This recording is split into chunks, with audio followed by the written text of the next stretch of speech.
ಪರಂಪರಾ ಬೆಂಬಲಕ್ಕೆ ನಿಂತಿದ್ದಾರೆ ಸಚಿವ ಸತೀಶ್ ಜಾರಕಿಹೊಳಿ. ಈಗ ಏನು ಕಾಂಗ್ರೆಸ್ನಲ್ಲಿರುವಂತಹ ನಾಯಕತ್ವದ ಬದಲಾವಣೆ ವಿಚಾರ ಆಗಿರ್ಬೋದು, ಸಚಿವ ಸಂಪುಟ ಪುನರ್ರಚನೆ ವಿಚಾರ ಆಗಿರಬಹುದು, ಇನ್ನು ಬೇರೆ ಬೇರೆ ವಿಚಾರಗಳು, ಅದಕ್ಕೆ ಮುಖ್ಯವಾಗಿ ಒಂದು ದಲಿತ ಸಿಎಂ ಕೂಗೇನಿತ್ತು, ಅದಕ್ಕೆ ಸಂಬಂಧಪಟ್ಟ ಹಾಗೆ ಈಗ ಪರಮೇಶ್ವರ್ ಪರವಾಗಿ ಬೆಂಬಲ ಮಾಡ್ತಾ ಇದ್ದಾರೆ, ಮಾತನಾಡ್ತಾ ಇದ್ದಾರೆ ಸಚಿವ ಸತೀಶ್ ಜಾರಕಿಹೊಳಿ. ಲೋಕೋಪಯೋಗಿ ಇಲಾಖೆ ಸಚಿವ ಆಗಿರುವಂತಹ ಸತೀಶ್ ಜಾರಕಿಹೊಳಿ ಏನಿದ್ದಾರೆ ಅವರು ಮಾತನಾಡ್ತಾ ಇದ್ದಾರೆ.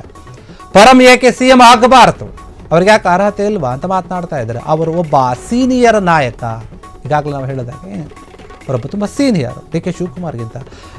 ಯಾಕೆ ಪರಮೇಶ್ವರ್ ಅವರು ಮುಖ್ಯಮಂತ್ರಿ ಆಗಬಾರ್ದು, ಆದ್ರೇನು ತಪ್ಪು, ದಲಿತ ನಾಯಕರು ಇದುವರೆಗೂ ಆಗಿಲ್ಲ, ಅವ್ರಿಗೊಂದು ನಮಗೂ ಒಂದು ಚಾನ್ಸ್ ಕೊಡಿ ಅಂತ ಮಾತನಾಡ್ತಾ ಇದ್ದಾರೆ. ಕಾಂಗ್ರೆಸ್ ಪಕ್ಷದ ಅಥವಾ ಪಕ್ಷದಲ್ಲಿ ಪಳಗಿದಂತಹ ಒಂದು ರಾಜಕಾರಣಿ,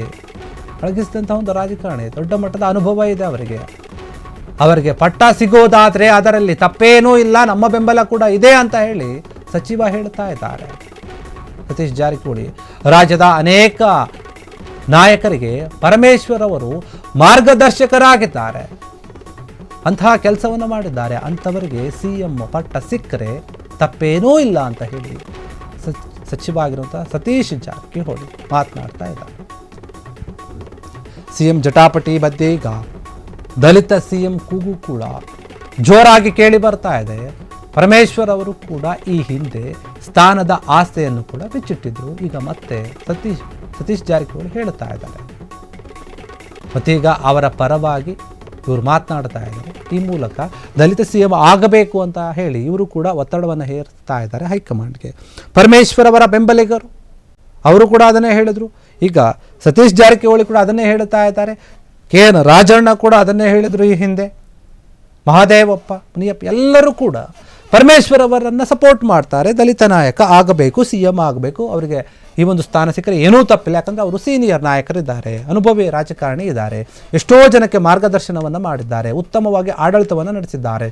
ಅವರಿಗೆ ಕೊಟ್ಟಿರುವಂತಹ ಇಲಾಖೆಯನ್ನು ತುಂಬ ಒಳ್ಳೆಯ ರೀತಿಯಲ್ಲಿ ನಡೆದುಕೊಂಡು ಹೋಗಿ ಅಭಿವೃದ್ಧಿ ಕೆಲಸಗಳನ್ನು ಮಾಡಿದ್ದಾರೆ. ಇಂಥ ನಾಯಕರು ಸಿಎಂ ಆದರೆ ಏನೂ ಕೂಡ ತಪ್ಪಿಲ್ಲ. ದಲಿತ ಸಿಎಂ ಮಾಡಿದಂತಹ ಕೀರ್ತಿ ಕಾಂಗ್ರೆಸ್ಗೆ ಕೂಡ ಸಿಗುತ್ತೆ.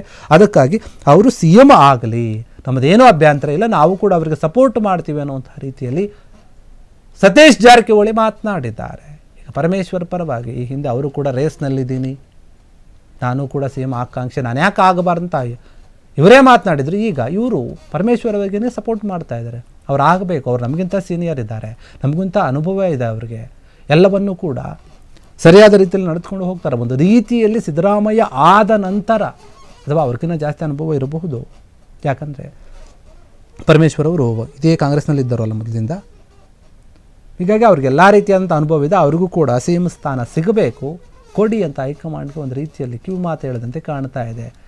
ಎಲ್ಲ ನಾಯಕರಿಗೆ ಅಂದರೆ ಅನೇಕ ನಾಯಕರಿಗೂ ಮಾರ್ಗದರ್ಶಕರಾಗಿದ್ದಾರೆ. ರಾಜಕೀಯವಾಗಿ ಹೆಂಗೆ ನಡೆದುಕೊಳ್ಬೇಕು, ಹೆಂಗಿಲ್ಲ, ಯಾವ ಸಮಯದಲ್ಲಿ ಹೆಂಗಿರಬೇಕು, ಯಾವ ಇಲಾಖೆಯನ್ನು ಹೆಂಗೆ ನಡೆಸ್ಕೊಂಡು ಹೋಗಬೇಕು, ಅದೆಲ್ಲ ಅನುಭವ ಇದೆ. ಹೀಗಾಗಿ ಅವರು ಸಿಎಂ ಆಗಲಿ ಅಂತ ಹೇಳ್ತಾ ಇದ್ದಾರೆ. ಅದೇ ರೀತಿಯಾಗಿ ಪರಮೇಶ್ವರ್ ಕೂಡ ಅವರ ಒಂದು ಮನಸ್ಸಿನ ಆಸೆಯನ್ನು ಬಿಚ್ಚಿಟ್ಟಿದ್ರು. ಈಗ ಸತೀಶ್ ಜಾರಕಿಹೊಳಿ ಒಂದು ರೀತಿಯಲ್ಲಿ ನಂದು ಕೂಡ ಬೆಂಬಲ ಇದೆ ಅಂತ ಹೇಳ್ತಾ ಇದ್ದಾರೆ ಒಂದು ರೀತಿ. ಏಕೆಂದರೆ ಈ ಹಿಂದೆ ಅವರ ಮನೆಯಲ್ಲಿ ಏನು ಡಿನ್ನರ್ ಮೀಟಿಂಗ್ ಆಗಿತ್ತಲ್ಲ, ಅದರಲ್ಲಿ ಇವರು ಕೂಡ ಇದ್ದರು.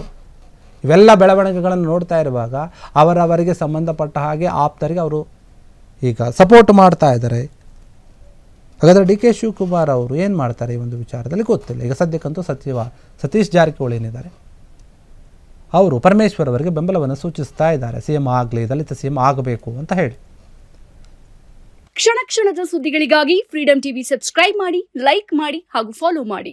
ಹೊಸ ಸುದ್ದಿಗಳ ನೋಟಿಫಿಕೇಶನ್ಗಾಗಿ ಬೆಲ್ ಐಕಾನ್ ಮೇಲೆ ಕ್ಲಿಕ್ ಮಾಡಿ.